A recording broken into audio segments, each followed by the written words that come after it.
El problema fundamental de la educación es responder a la interrogante de qué tipo de sociedad se pretende formar. Es por ello que a lo largo de la historia todas las teorías pedagógicas han pretendido dar respuesta a este planteamiento, cuya concepción exige abordar y entender al ser humano en su totalidad, aunque no siempre cada teoría lo ha abordado de tal manera. Sin embargo, en la manera de realizarlo subyace una postura sobre el hombre como sujeto y como ser social y cultural. De esta forma, las teorías pedagógicas le asignan a la educación distintas funciones. En este sentido, para que una teoría se convierta en un modelo pedagógico, tiene que contestar a las preguntas de por qué, para qué, cómo y cuándo elaborar un modelo pedagógico que responda adecuadamente a estas interrogantes. Un modelo pedagógico, por consiguiente, debería tomar una postura definida frente al currículo y que incluye definir sus puntos más fundamentales, los fines, los contenidos y sus secuencias, las metodologías y procedimientos y ofrecer las herramientas o mediadores necesarios para que logren ser llevados a la práctica.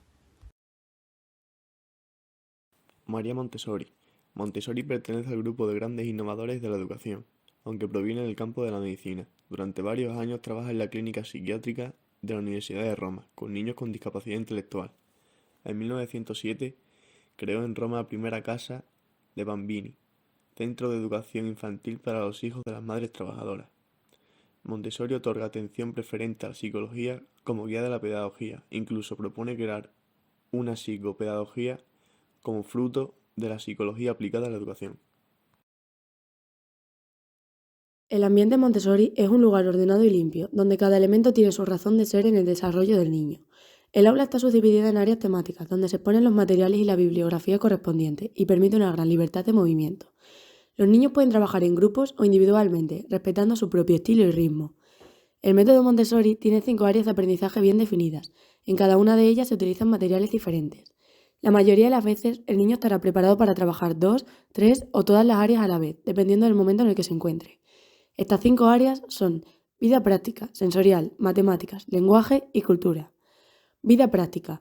Prepara a los niños para las experiencias reales de la vida cotidiana. Su objetivo es desarrollar la autonomía, la coordinación y la confianza en uno mismo. Aquí entran todas las actividades relacionadas con el control del movimiento, la motricidad fina y la capacidad de concentración. Sensorial. El objetivo de este área es que el niño desarrolle al máximo las capacidades sensoriales innatas. Estas actividades buscan que el olfato, el tacto, la vista, el oído y el gusto, mediante juegos y experimentos, desarrollen las percepciones que nos ayudan a diferenciar las cosas a través de un sentido u otro. Montessori añade también un sexto sentido, llamado estereognóstico. Se trabaja a través del tacto, pero sin utilizar la visión. Matemáticas. El área de matemáticas está orientada en el desarrollo de conceptos como numeración, conteo, suma, resta, etc. Esto se hace con diferentes materiales como el ábaco. Empiezan siendo de una manera fácil y van sumando dificultad a medida que adquieren conocimientos y están preparados cognitivamente para el siguiente nivel. Lenguaje y habilidades de escritura y lectura. En este área se trabaja todo lo relacionado con las palabras, desde la fonética hasta la composición de un texto. Los niños comienzan a diferenciar las palabras y posteriormente se fomenta el lenguaje a través de la fonética de las palabras y de la gramática en general. Cultura y la educación cósmica. Este área de aprendizaje está dedicada a la geografía, los idiomas, las ciencias, la botánica, la zoología, el arte y la música. Se solapa en parte con algunas de las otras áreas, ya que para la comprensión de algunas cosas es necesario también de otras.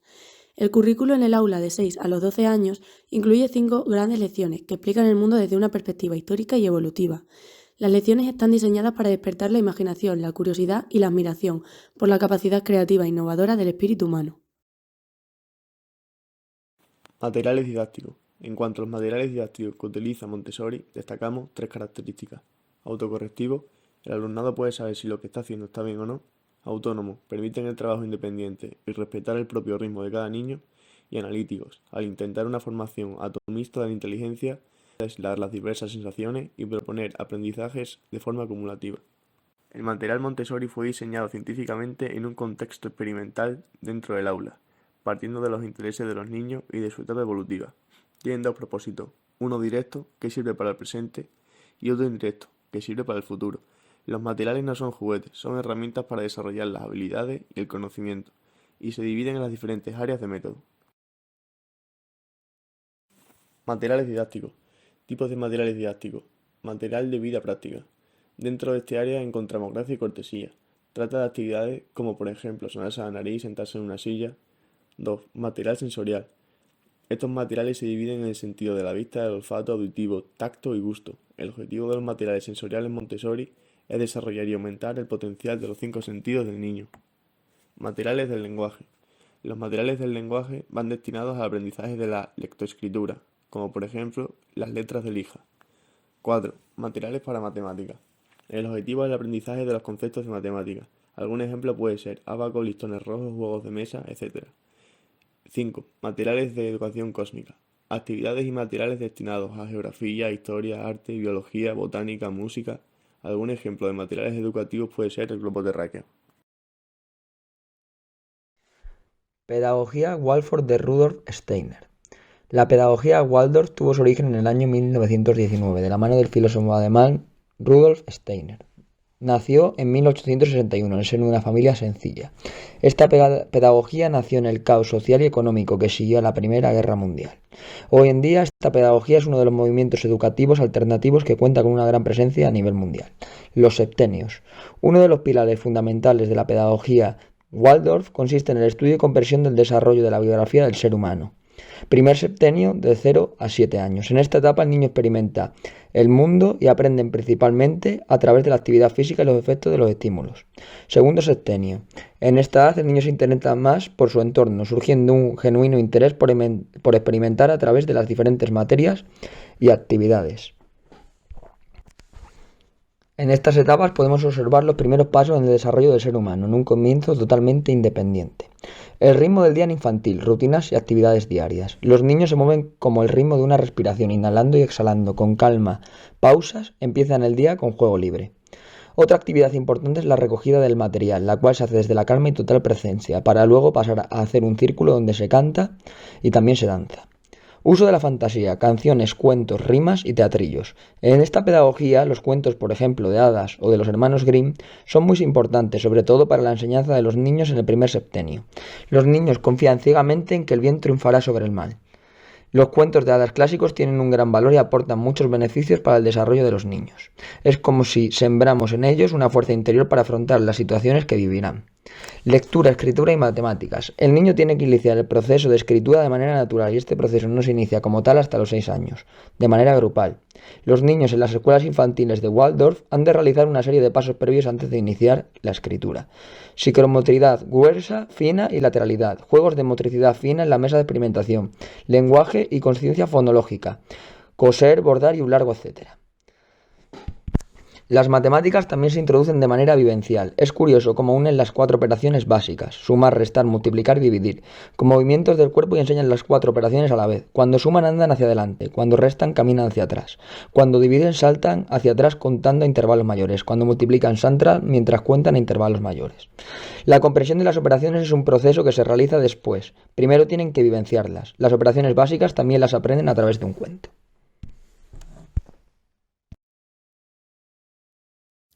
Rosa Sensat y Vila y Escuelas en la Naturaleza.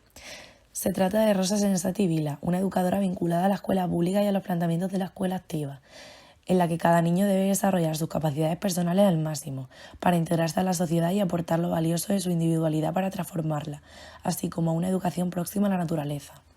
Dentro de su ideario afirmaba que la mejor escuela es la sombra de un árbol. El Ayuntamiento de Barcelona tomó la iniciativa de poner en marcha las escuelas del bosque, adscritas a las ideas de nueva escuela. Se plantea una escuela al aire libre, donde los libros son importantes, pero aún lo son más las propias experiencias. En resumen, se trata de un planteamiento que persigue una educación que trabaja el crecimiento de la personalidad en contacto con la naturaleza. Su experiencia en esta escuela la dejó plasmada en su libro titulado Hacia una nueva escuela. Desde un principio, la creación de esta escuela fue una obra puramente municipal sostenida con fondos comunales. La escuela se situó en un parque de Barcelona ideal para juegos y actividades al aire libre.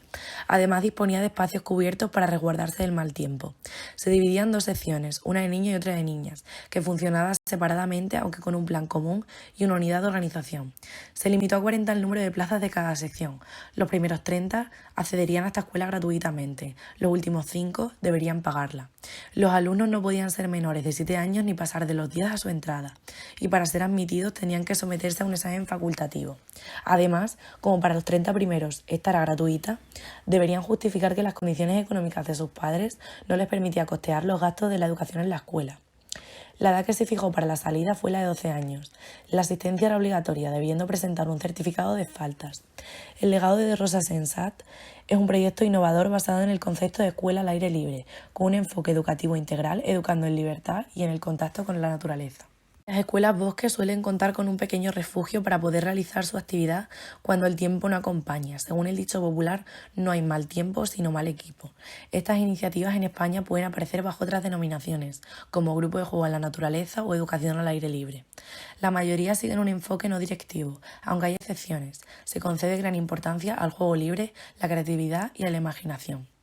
Las principales características de la escuela en el bosque son: primero, aprender en la naturaleza a su ritmo y según sus intereses, sin paredes y sin currículum. Segunda característica, convivir en la naturaleza cada día, durante todo el año. Tercera característica, sin presencia de aulas, instalaciones, libros o juguetes. Cuarta característica, un trato respetuoso al ritmo y a las necesidades que marcan los niños. Quinta característica, juego libre y espontáneo. Y por último, materiales desestructurados de la naturaleza.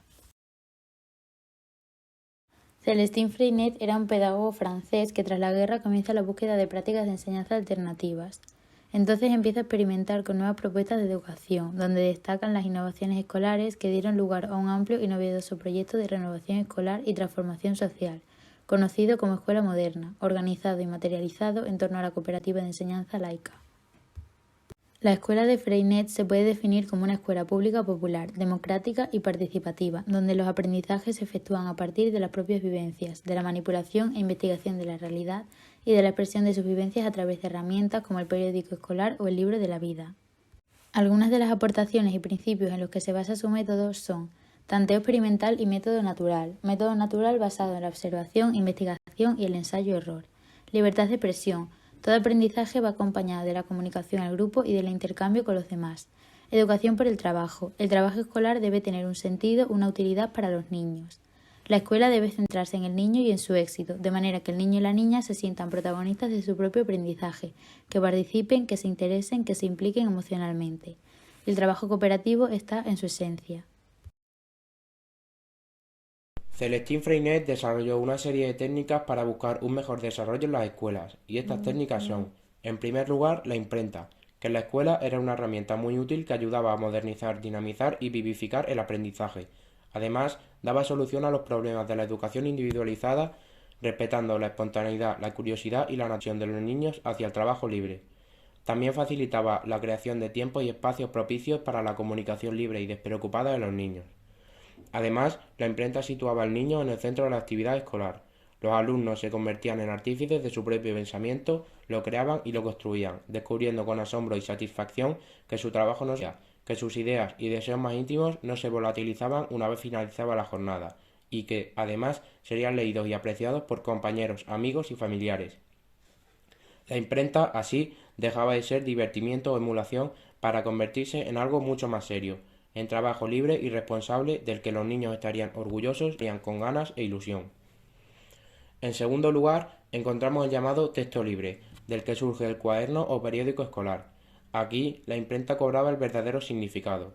Como su nombre indica, se trataba de que los niños tomaran la palabra con total libertad, para escribir sobre asuntos que realmente les apasionaran. De este modo, los niños aprendían, entre otras cosas, a valorar la palabra como instrumento para designar la realidad, así como un vehículo de ideas, pensamientos y sentimientos, y a ser un poco más libres y razonables, pues debían poder confrontar su palabra con la de otros. Por otra parte, se encuentra la correspondencia escolar, que fue el complemento del texto libre y la imprenta en la escuela, el instrumento con el que éstas cobraron una nueva dimensión y la escuela un verdadero carácter internacionalista. Esto suponía que lo que los niños escribían sería leído en otros pueblos, regiones y países, que a su vez corresponderían enviando materiales de la misma naturaleza.